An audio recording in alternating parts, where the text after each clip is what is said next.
সিলেটের ব্যবসায়ী হলে সবথেকে বড় সংগঠন the Sylhet chamber of commerce and ইন্ডাস্ট্রির ইলেকশনের ব্যাপারে এক ফক্কর তোলা অভিযোগ অস্বীকার করছেন ইলেকশন পরিচালনা বোর্ডে।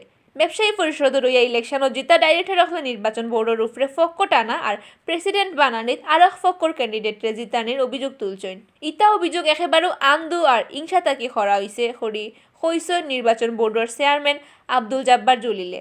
বুধবার বিয়ালে সিলেট চেম্বার অফ কমার্সের কনফারেন্সের রুমও সংবাদ সম্মেলন করিয়া তাই নিতা অভিযোগ অস্বীকার করছেন। আব্দুল জব্বার জলিলে কইছেন সিলেট সম্মিলিত ব্যবসায়ী পরিষদ আর সিলেট ব্যবসায়ী পরিষদের ব্যানারে 2 প্যানেল ইলেকশন করছে। ডিসেম্বরের 11 তারিখ বিয়ান 9টা তাকি বিয়াল 4টা পর্যন্ত বুটাবুটির বাদে 2 প্যানেলের এজেন্ডাগুলোর সামনে বুট গনিয়া রেজাল্ট দেওয়া হয়েছে। কিন্তু ওখটা লইয়াও আন্দু মাতিয়া বেড়াইরা ব্যবসায়ী পরিষদের ক্যান্ডিডেট হলে ডিসেম্বরের 13 তারিখ বিয়াল 3টার সময় প্রেসিডিয়াম বানানোর সময় ঠিক করা হয়েছিল। ইনো 2 প্যানেল থেকে জিতা ডাইরেক্টর হল উপস্থিত আসলা। এর আগেও 2 প্যানেলও তারা প্রেসিডেন্ট, সিনিয়র ভাইস প্রেসিডেন্ট আর ভাইস প্রেসিডেন্টের নাম জমা দিসলা। আব্দুল জব্বার জলিলে কইছেন চেম্বারের আইনে প্রেসিডেন্ট, সিনিয়র ভাইস প্রেসিডেন্ট আর ভাইস প্রেসিডেন্টের আলগা আলগা ক্যাটাগরি থেকে জিতিয়া আওয়ার কথা হওয়া হয়েছে। কিন্তু সিলেট ব্যবসায়ী পরিষদের প্রেসিডেন্ট আর ভাইস প্রেসিডেন্ট ক্যান্ডিডেট দুজনও অর্ডিনারি ক্যাটাগরি ডাইরেক্টর হওয়ায় নিয়ম মতে তারা নাম বাতিল হয়েছে। ইহটা খরায় ব্যবসায়ী পরিষদের ডাইরেক্টর হল গুসা করি গেছেন গিয়ে।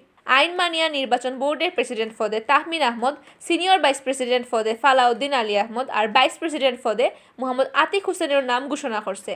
আব্দুল জব্বার জলিলে আরও কইছেন নির্বাচন বোর্ডের সিদ্ধান্তে কেউ নাকচ হইলে আপিলের সুযোগ আছে। কিন্তু সিলেট ব্যবসায়ী পরিষদের ডাইরেক্টর হলে এই সুযোগ না লইয়া নির্বাচন বোর্ডের ব্যাপারে অপমানজনক আর আন্দু মাত গাইয়া বেড়াইরা।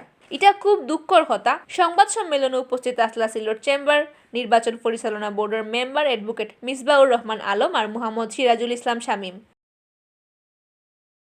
নির্বাচনের দিন পর্যন্ত বা বুট পর্যন্ত যদি কিছু করার থাকতো কারণ ফলে তো বুঝেন কত ধরনের জালিয়াতি আছে এই দুনিয়াতে। কিন্তু আল্লাহর রাস্তে বিশ্বাস রাখেন এখন পর্যন্ত আমি শুনেন আমার জীবনের সারাটা অর্জন আমি